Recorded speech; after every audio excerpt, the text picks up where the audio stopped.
Hi. Sometimes you really wish that the records you found could tell a story. And I've got a good example here. Some weeks ago I went to the local charity shop where I do many of my findings and found a bunch of rather badly worn and, well, were mainly quite not filthy, dirty records. Since I rarely buy records that are badly worn, or maybe even sometimes don't buy them if they're really dirty, I first didn't think I would buy these. But then I realized that, well, these are quite rare, and I'm sure they tell a very interesting story. It's a bunch of South American records, mainly from Colombia. But, well, yeah, there are some other oddities too, but I'll get to that later. Most of them have a small label pasted on the sleeve, and they have been owned by a woman with a Swedish name. It says Fanny Isaksson, or Senora Fanny de Isaksson. A Swedish woman, obviously, who lived in Bogota in Colombia, and I think that's rather interesting. And I guess, I'm not sure of course, but I guess she got back later, in the later years, and may have passed away now, leaving these records to the local charity shop where I bought them, at least some of them, and I thought I'd show you some of them because you don't see these that often. And I've been listening to some of them, and the music is actually quite good, and the records were mainly dirty. Well, they were a bit worn too, but not as worn as so you couldn't really enjoy them.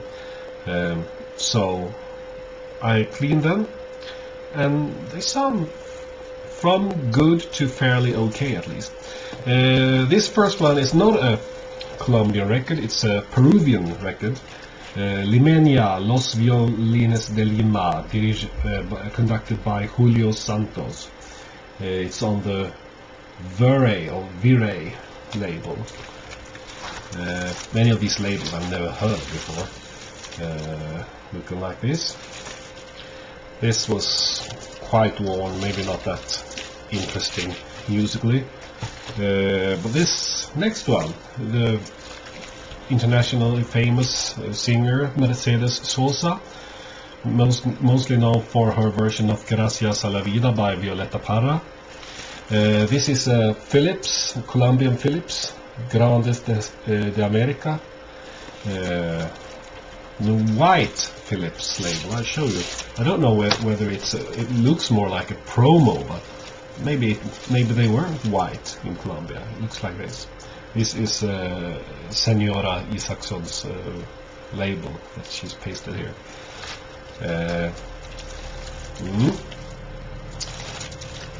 Collection de Oro by Mercedes Sosa.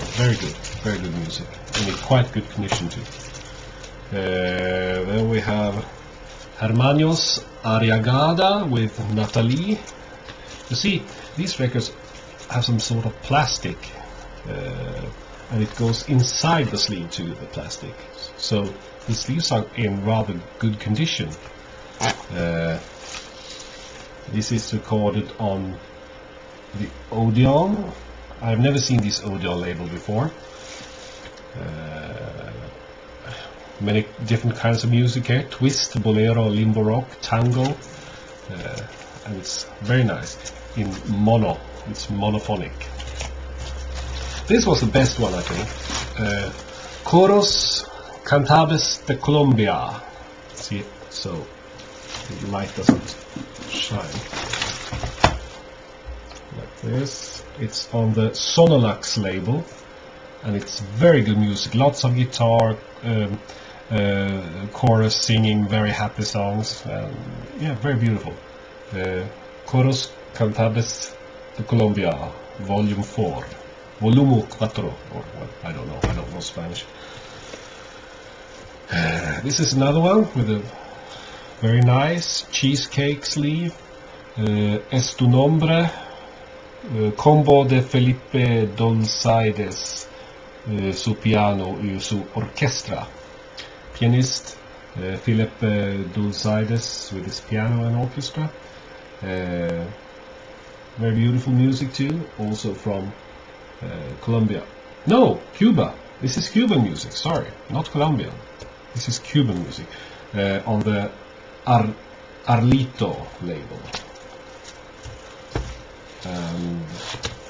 There's more Cuban music on the Arlito label. Trio Cuba, Música Tradicional Cubana.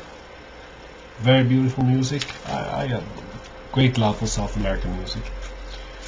And well, I haven't had that much, but it's getting there, getting more and more.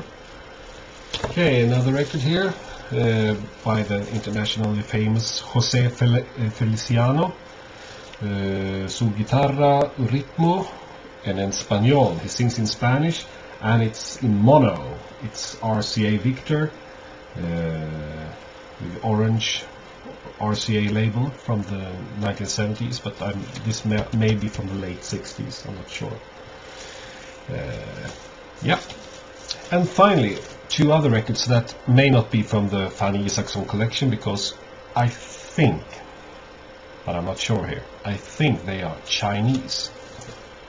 And first of all, I'm not a fan of Eric Carmen, but this issue is too weird to be true. It says, including the hit Singles. Well, sick. Hit Singles, all by myself. It's on the Union label. And it's with the lyrics in back and lots of riff writing here. I think it's Chinese. You may, if I'm wrong, please tell me so. It may be Korean too, but I'm not sure. I don't think it's Japanese though. But I'm not sure. I'm not at all sure. Please tell me if I'm wrong. Yeah. One thing I noticed when I cleaned this record is, unlike most other records that I've come across, the paper label, or rather the ink on the paper label, wasn't waterproof, so it was becoming a bit of a mess there. So I know that until next time, to be more careful.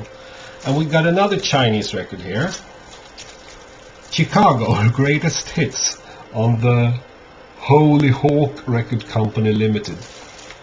And well, you see, it's a very simple sleeve, and just like this earlier Eric Carmen record, I doubt the legality of these records, but have a look. It's very flimsy, and if that isn't Chinese, please tell me so, and I'll be very grateful. It doesn't say anything on when these records were issued, but I would guess the 80s, but I don't know. Right, that's some weird records for you, but mainly great. Bye bye.